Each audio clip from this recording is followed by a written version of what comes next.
Hey guys, my name is Matt, and another game I'd like to show off this time around is for Showdown. And what better way to show off a game than to jump right into some gameplay?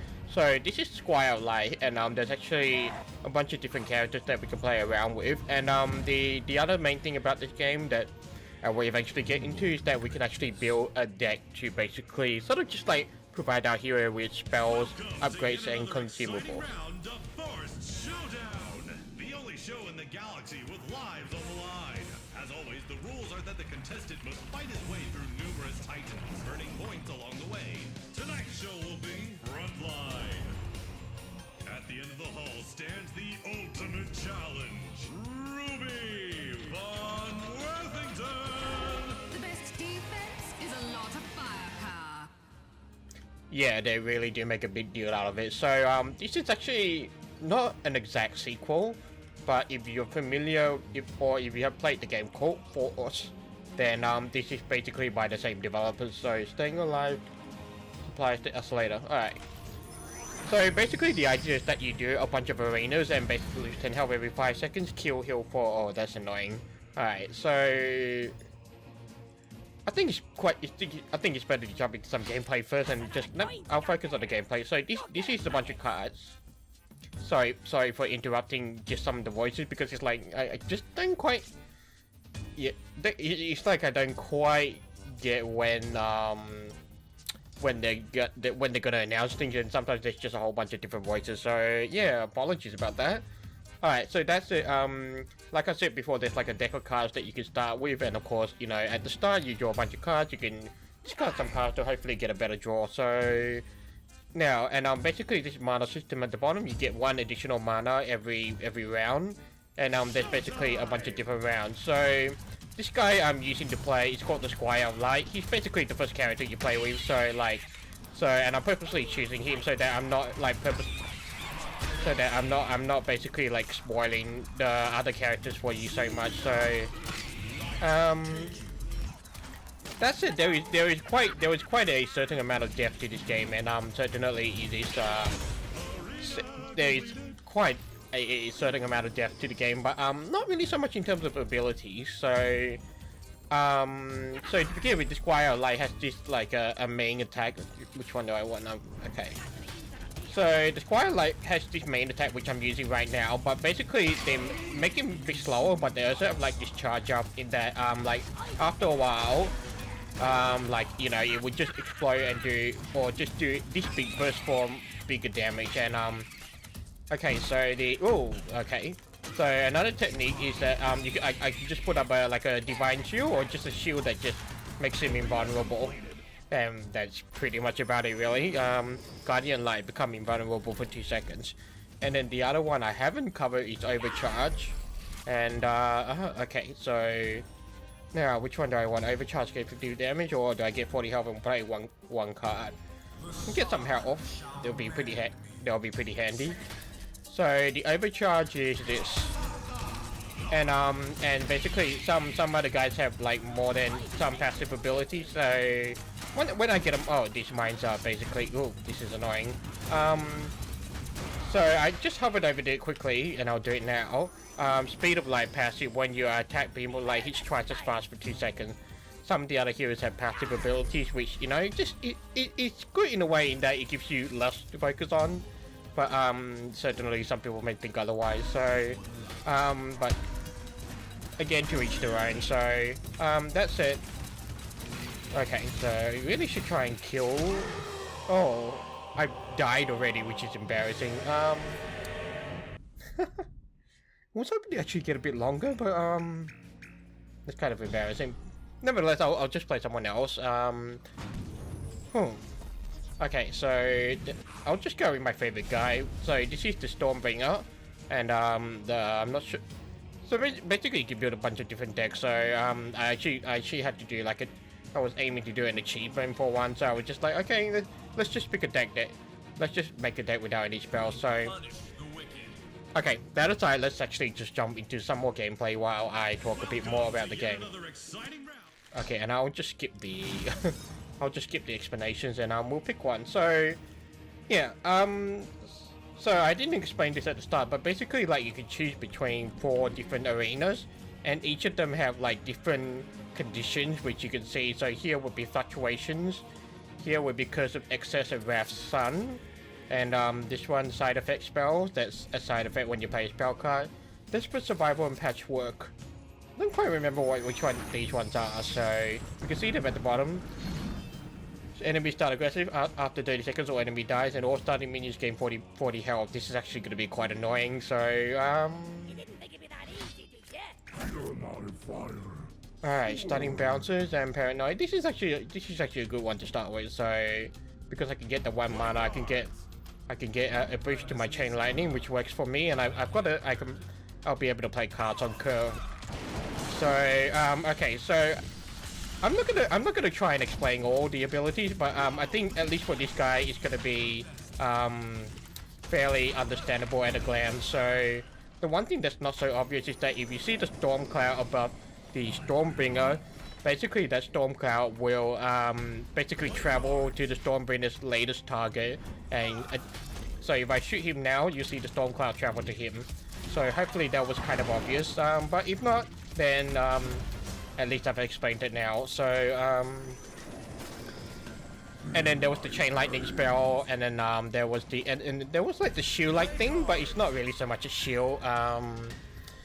But yeah, anyway, so so I should probably talk about the deck. So you get some pretty nice spell cards with different effects, and there's actually quite a nice amount of variety for each of those in my opinion. So I definitely think they've done something good there in terms of essentially, you know, giving the game a fair amount of variety. And I think what I like about this game as well is that these arenas are short, and you can it's like basically once you've completed one particular arena, which is only really like 10 minutes or so, it basically and especially for someone who's like as time poor as I am, you know, it's nice to not have to worry about being stuck. Like like I don't want to have to sit down and play a game only and know that I have to spend or allocate more than 50 minutes, like more than 30 minutes basically. So that's definitely one of the benefits of the game, in that you don't have to sit down and you're not forced to like basically sit there for it's like you're not forced to be stuck there for an entire hour. So gain the shield, gain 1 card, and alright, 25% chance to crit, that's not so bad. Alright, so now okay, I want to get away from those guys before they blow me up. And so monster variety, I feel like monster variety can be improved a little, because it feels like after so many arenas, after a while you just really start to get noticed and get used to the movements. But I suppose for me that's just sort of comes after you've been playing the game for a while, and I have been playing this game for a while because it's been quite a nice game to play in my pastime. So you say, I mean, you see this spider, it would always stand around and just spit something at you. These ghosts will always charge you, and it's like after a while, you know, you learn to predict and understand these movements. And basically the rest of the game is just essentially memorizing which buffs are good for you, and just collecting cards and building a deck. And I think I do have a bit of a gripe with the whole collecting cards thing, and but I will expand on that later once I've actually like finished a battle. And so, and as you can see here, like the guy you're gonna be facing at the end, they also get cards that affect the outcome of the battle. And it just makes things a bit interesting. It gives a fair amount of variety, which I really like. And it's also like it's like, how do I want to say? I mean, it adds variety, and it makes each round interesting. And you know, it just basically avoids it being boring all the time. Avoids it being boring and predictable, because you always have to like try and readjust yourself. Okay, please let me. Now, where's the last guy that I need to finish? So one thing I haven't actually covered about each arena is that basically you clear the arena once you've defeated all the normal monsters. You will have noticed there's a bunch of monsters with yellow bars. Those are basically monsters that are summoned after you have spawned.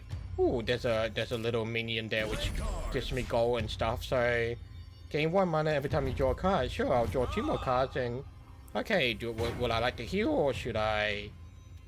I'll just heal and take it easy for now. So now we have the boss, we have the Burninator. So, but let's go back to the monsters thing. So, okay. Oh, this is a lot of stuff happening. Alright, so basically I mentioned monsters that have yellow bars like this guy up here. They are basically summon monsters, or they're called summon monsters, and you do not have to kill them to clear the arena. You only need to kill like the red monsters. So it's like basically I could ignore them, but if you're not careful, obviously they can overwhelm. They can sort of like overwhelm you, so you definitely want to be careful in that regard. In terms of bosses, the bosses are interesting.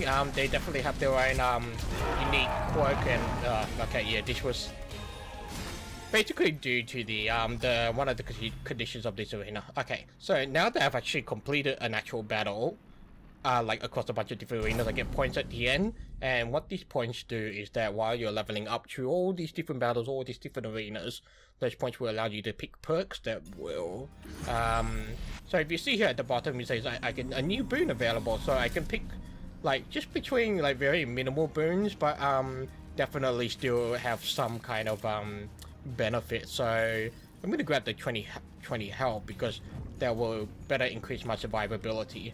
Alright, side effects, spells, no fluctuations. I'm not a fan of fluctuations because of excess and Wrath's Sun. Actually, there was an achievement pertaining to Wrath's Sun, so let's try and go for that.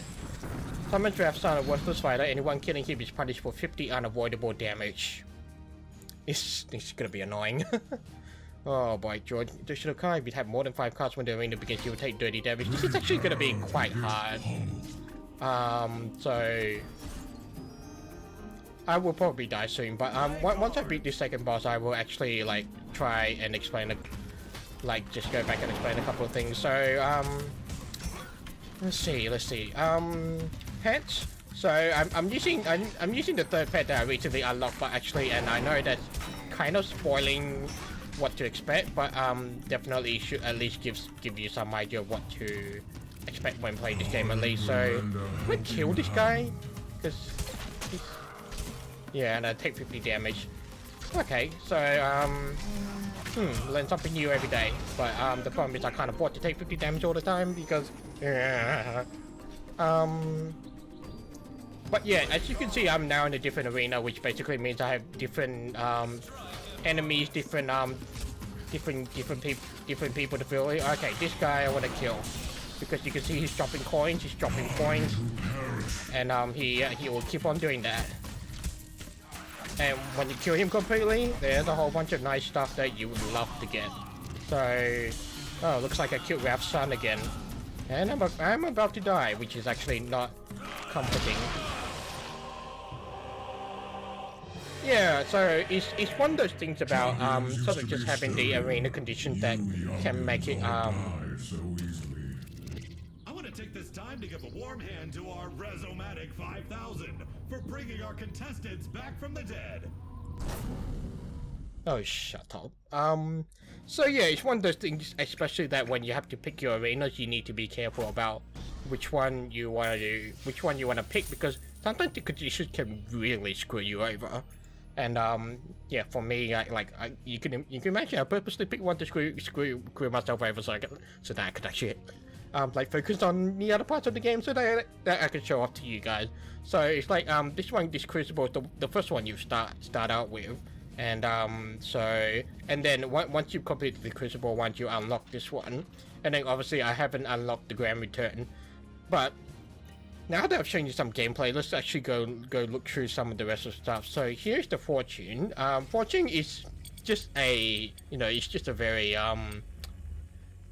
loosely designed just get card system. So it's like basically after you complete an arena, or after you get through the arena, you get some gold, you get some coins, and you can just spend 100 gold, 100 coins at a time just to play the Wheel of Fortune and just get a new card. And then of course, if you have more than 2 of each card, then you basically get some. Well, in Hearthstone, it's like you disenchant them into mana, and so it's like here any excess cards are just basically broken down into shards, and then of course you can use those shards to forge unknown cards, that you can probably see here.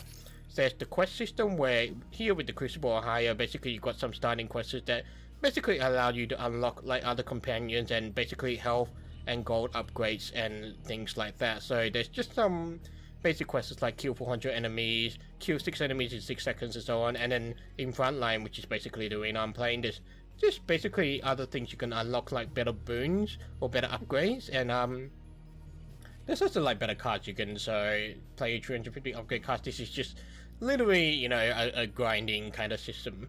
So if we go to the cards now, you can see there's like a whole bunch of, so there's 3 different types of cards: consumables, spells, and upgrades. Consumables are sort of like items you use within the arena, and usually have a limited number of uses.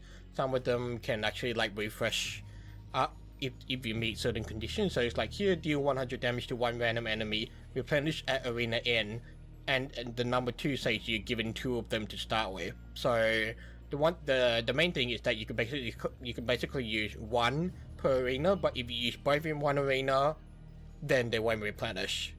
So as you can see, I'm hovering over and it's got the 2 box says replenish, regain use charges if you still have any charges left. So one of the things you want to do, for example, is that you want to put 2 of this card into a deck, and then if you're lucky enough to draw and use both of them, that means you basically have like a 300 damage nuke that you can say use on the boss, for example. So spells are kind of just like one-off spells that just allow you to do, you know, just kind of just like a bunch of teas pertaining to like card draw, healing, or just getting buffs and then that sort of thing. Upgrades is, it's upgrades basically. So I mean, you can see stuff like here, muscle bond with plus 10% damage, and then if we go to some of the more bigger ones like wrecking ball, overkill, gain 70% damage for 5 seconds channel. And what I really like is that they really introduce a lot of different like what I want to say is like conditions on the cards. It's like, so here I've got overkill and channel, and then it's like here I've got kill, which, so it's basically this skill activates when an enemy is killed. So stuff like that I really enjoy. And although I feel like if you want to relate this to like say Magic the Gathering, I feel like Magic the Gathering sort of just overdoes it, especially with some of the especially with some of the names just not being very obvious from the get-go. So I don't even know some of the names, but I mean, it's like here I can read overkill and I know it's something to do with dealing too much damage to an enemy when you kill it.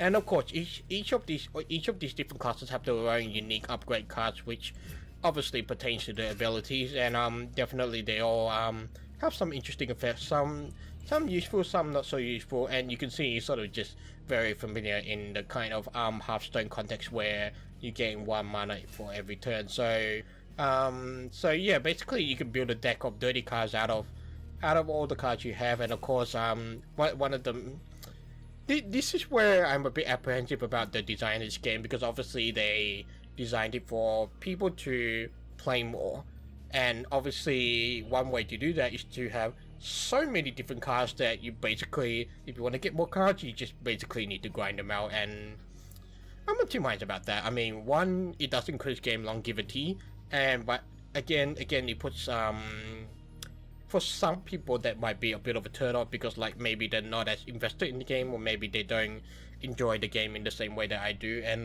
like for me, it works for me because it's like, it's a game that I can just pick up and play for 10, 20, 30 minutes whenever I want, and I'm just gonna over time I'm just gonna get a bunch of cards. And now one other thing, the season, so it's like basically they have like a bunch of dailies, and basically it's like one try daily. So it's basically like they have their own arena with a bunch of rules, and you can only try it once. And they've also got Twitch integration, but honestly I don't know too much about it at the moment, so I'm not really gonna expand on it so much. But because this game was basically designed to be a single player game, and that's pretty much how it's like I don't know what I was gonna say there, but yeah, I don't know what I was gonna say there, but yeah. So this is for Showdown. Is it's got a bunch of interesting ideas all tied into one.